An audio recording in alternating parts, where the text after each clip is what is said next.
On va parler des essences pour la fabrication des arcs. Alors, la principale, celle qui était utilisée en Europe, même aux États-Unis, c'est l'IF. Alors, 2 morceaux d'IF ici. Après, on peut utiliser de l'orme, on n'en trouve plus guère.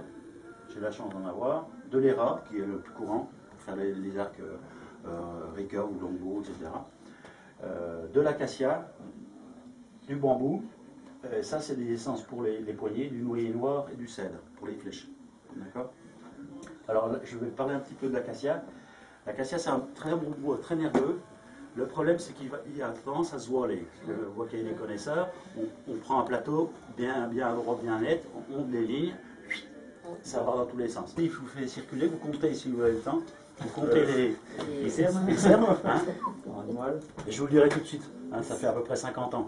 Alors, vous voyez un livre de 50 ans, la dimension, vous voyez un sapin de 50 ans, ah oui, donc vous voyez la différence. Hein. Il doit être dense. Il est très dense.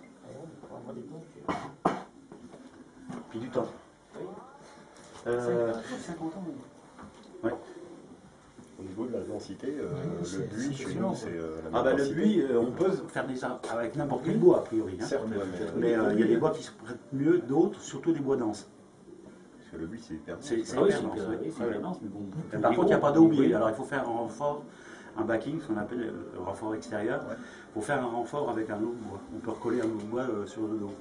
Ou mettre du tendon, ou de la fibre de verre, ou ce qu'on veut. Mais c'est vrai que le buis est très dense.